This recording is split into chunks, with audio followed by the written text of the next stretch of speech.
दिल्ली में फरवरी 2020 में हुए दंगों से जुड़ी बड़ी साजिश के आरोपों वाले केस में अब बहस दोबारा एक नए सिरे से शुरू होगी। मगर ऐसा आखिर क्यों होने वाला है? दरअसल इसकी वजह यह है कि इस मामले की सुनवाई कर रहे जज का तबादला हो गया है।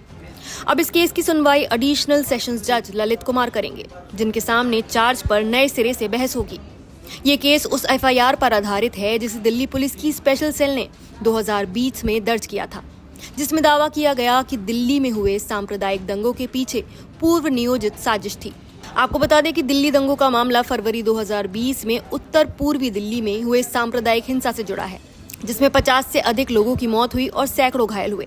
दिल्ली पुलिस की स्पेशल सेल ने कहा कि दंगे नागरिकता संशोधन कानून यानी CAA और NRC के खिलाफ विरोध प्रदर्शन की आड़ में भड़काए गए।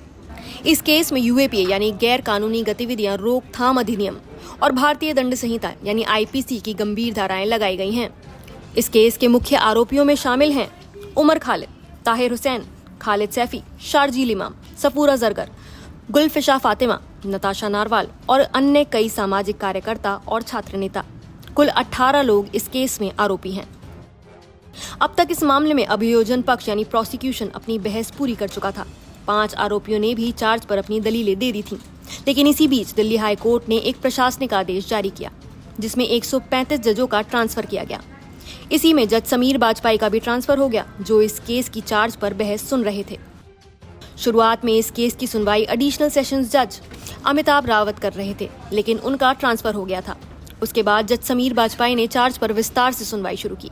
लेकिन अब जब बाजपाई का भी तबादला हो गया है, तो ये जिम्मेदारी जज ललित कुमार को सौंपी गई है।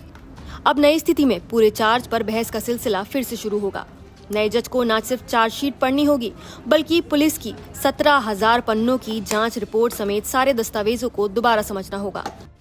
3 जून को जब ये मामला पहली बार जज ललित कुमार के सामने पेश हुआ, तो उन्होंने कहा, काफी समय पहले ही बीत चुका है, इसलिए चार्ज पर बहस अब जल्दी पूरी की जानी चाहिए। कोर्ट ने अभियोजन पक्ष और आरोपियों के वकीलों को निर्देश दिया कि आपसी समन्वय से ये तय करें कि कौन पक्ष कितने समय में और किस तरीके से अपनी बहस पेश करेगा। इस मामले की अगली सुनवाई अब 6 जून दोपहर 12 बजे होगी, जिसमें बहस का नया शेड्यूल पेश किया जाएगा। दिल्ली पुलिस की ओर से दाखिल की गई 17,000 पन्नों की चार्जशीट में कहा गया है कि फरवरी 2020 के दंगे अचानक नहीं भड़के, बल्कि ये एक सुनियोजित साजिश थी, जिसमें CAA NRC विरोध के दौरान माहौल को भड़काकर दिल्ली में हिंसा फैलाई गई। चार्जशीट में WhatsApp group chat, CCTV footage, call details और गवाहों के बयान जैसे सबूतों का हवाला दिया गया है। अब देखना होगा कि कोर्ट के सामने बहस कितनी तेजी से आगे बढ़ती है और क्या आरोपियों पर औपचारिक रूप से चार्ज तय होता है या नहीं। 6 जून को होने वाली सुनवाई इस मामले में एक अहम मोड़ साबित हो सकती है। आगे क्या होगा, इस पर सबकी नजरें टिकी हुई हैं। नमस्कार, मैं हूं मानक गुप्ता। अगर आपको हमारा ये वीडियो पसंद आया हो तो इसे लाइक और शेयर जरूर करें। और हाँ, हमें सब्सक्राइब और फॉलो करना ना भूलें, ताकि आप देश और दुनिया की कोई खबर मिस ना करें। तो जुड़े रहिए हमारे साथ और देखते रहिए News 24।